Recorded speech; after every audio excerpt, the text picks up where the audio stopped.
Ladies and gentlemen السلام علیکم ورحمۃ وبرکاتہ۔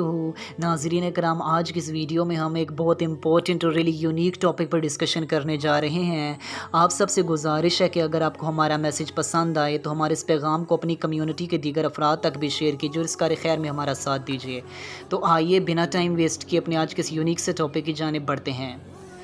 Ladies and gentlemen, if you look at the modern Muslim world تو ہم سب جانتے ہیں کہ there are around about 57 Islamic states in the globe۔ ہم سب جانتے ہیں کہ ان اسلامک اسٹیٹس کے پاس جدید آرمیز موجود ہیں، جدید فیسلٹیز بھی موجود ہیں،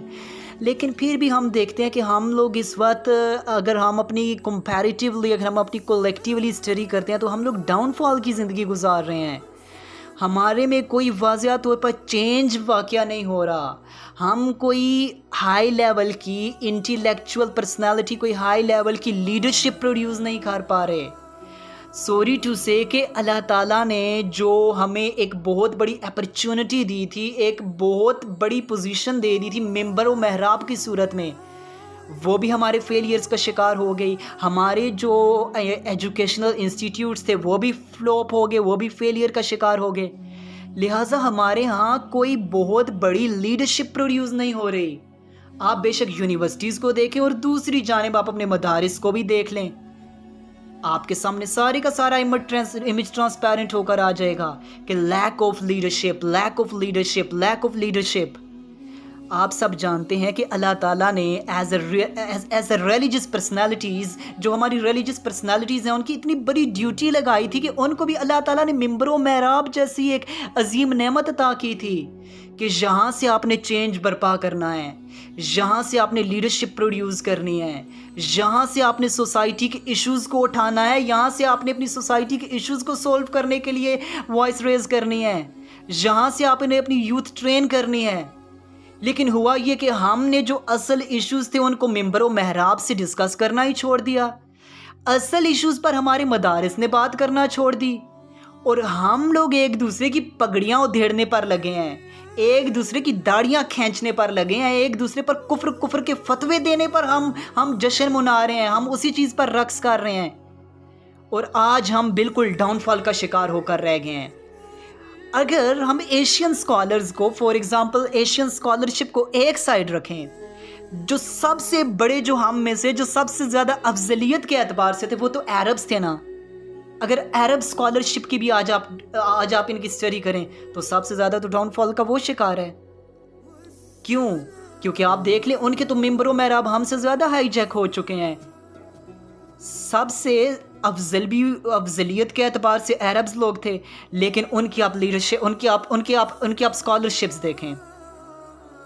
کتنی وہ ہائی جیک ہو چکی ہیں۔ وہ تو کچھ کھل کر بول بھی نہیں سکتے۔ آپ کو پاکستان میں یہاں پر دیکھیں، پاکستان میں اگر بے شک ہمارا اینٹی اسلامک لا بن چکا ہے، سوسائٹی پر رائج ہے، لیکن پھر بھی ایک گورنمنٹ ٹاپ لیول پر جا کر کوئی ان کی جانب سے کوئی بہت بڑا بلائنڈر ہوتا ہے نا، یا کوئی گستاخی کا معاملہ آتا ہے، یا کسی قسم کی بھی کوئی ہمارے ہاں ایشوز ہوتے رہتے ہیں، تو ریلیجس پارٹیز ان پارٹیز کے خلاف، ان پولیٹیکل پارٹیز کے خلاف سڑکوں پر آ جاتی ہیں، ان کے خلاف بولتے ہیں۔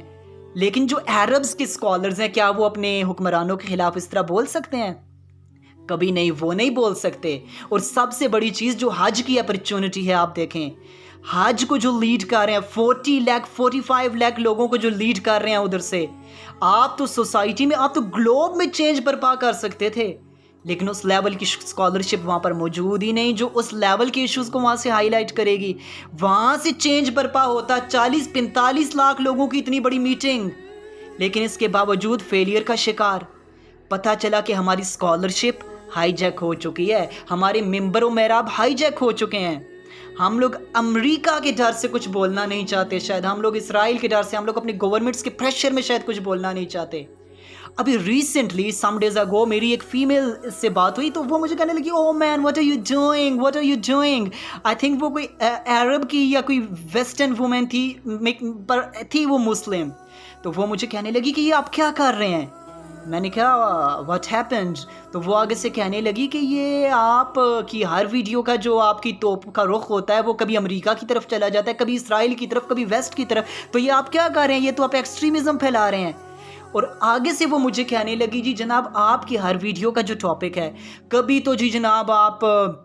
ایکسٹرا میریٹل افیئرس کو لے کر بیٹھ جاتے ہیں، کبھی آپ یوتھ کے ایشوز، ڈرگ ایڈکشن کو لے کر بیٹھ جاتے ہیں، کبھی پورنوگرافی پر، کبھی آپ سوشل ایشوز پر، کبھی آپ ڈائیورس پر، کبھی آپ فلاں فلاں فلاں فلاں آپ ان ایشوز پر آ جاتے ہیں۔ حالانکہ آپ نے تو قرآن پڑھا نہیں ہوگا، کہتی ہے اسلام کہتا ہے کہ ہر انسان کو آزادی حاصل ہے، وہ جو بھی کرے، کسی کو اس کو جج کرنے کی آزادی حاصل نہیں، کسی کو اختیار حاصل نہیں ہے کہ اس کو جج کرے۔ تو میں سن کر کافی شوق ہوا، تو پھر میں اس حدیث کے بارے میں سوچنے لگا کہ جو کہا گیا تھا کہ برائی کو آپ اپنی پاور سے روکیں، اگر پاور سے نہیں روک سکتے تو زبان سے اس کو روکیں، زبان سے نہیں روک سکتے تو کم از کم دل میں تو برا بلا جانے نا۔ لیکن قصور شاید ان کا بھی نہیں ہے، ان کی لیڈرشپ جو انہیں بتا رہی ہے کہ ہر انسان آزاد ہے، چاہے وہ جو مرضی ہے کرتا پھرے، زنا کرتا ہے، شراب پیتا ہے، بے شک وہ افیئرز میں ہے، چاہے وہ جس قسم کی وہ کرتا پھر اسے کوئی روکنے کا رائٹ حاصل نہیں۔ مجھے نہیں معلوم کہ یہ کنسیپٹ ہم نے کہاں سے گاڑ لیا۔ ٹھیک ہے انسان اپنی جگہ آزاد ہے، لیکن برائی کرنے میں تو انسان کیا اسے روکے گا نہیں؟ تو لہٰذا پتہ چلا کہ ان کی اسکالرشپس میں بھی شاید زیادہ، ان کی اسکالرشپ کہیں امریکہ کے پریشر میں اور ہر طرف ہی تقریباً یہ حال بن چکا ہے۔ اسی طرح اگر آپ قرآن کریم کی اسٹڈی کرنا شروع کرتے ہیں نا، تو قرآن کریم کے چیپٹر نمبر 9 ورس نمبر 107 سے آگے مزید سورہ توبہ میں ورس نمبر 107 کے بعد یہ سارا بتایا جا رہا ہے کہ جو سوسائٹی میں ہائپوکرائٹس تھے، جو منافق تھے، انہوں نے کس کی مدد سے، ایک کرسچن پریسٹ تھا، اس کی بڑی ایفرٹ تھی کہ کسی طرح مسلمز کو کمزور کرنے کے لیے، ان کو ڈیوائیڈ کرنے کے لیے، ان کو توڑنے کے لیے ایک مسجد بنائی جائے، جس کے لیے اس نے بڑی فنڈنگز انہیں دی تھیں، اور بڑی سٹرگل کے بعد انہوں نے مسجد زرار بنائی تھی، یہاں سے مسلمز کو ویک کرنے کے لیے، فرقہ واریت، فتنہ فساد پھیلانے کے لیے۔ اللہ تعالیٰ نے پروفٹ محمد علیہ السلام کو وحی کر دی تھی کہ اس مسجد کو گھرا دیجئے، یہ مسجد آپ کے خلاف بنی ہے، یہ تو آپ کی امت کو توڑ کر رکھ دے گی، یہاں سے تو کفر کے فتوے لگیں گے۔ اب آپ دیکھ لیں آج ہمارا بھی حال کچھ اسی طرح نہیں ہو چکا؟ ہماری اسکالرشپس بھی، ہماری ممبر و محراب سے بھی اسی طرح کی باتیں ہوتی ہیں، اور سب سے بڑھ کر وہ بھی امریکہ، یورپ کے شکنجے میں جا چکے ہیں، ان کے پریشر میں آ کر شاید ہم لیڈرشپ پروڈیوس نہیں کرتے، اور ہم نے ان ٹاپکس پر بات کرنا ہی چھوڑ دیا ہے، اور ہم بس جو بنیادی قسم کے مسائل ہیں یہی امت تک پہنچا دیتے ہیں۔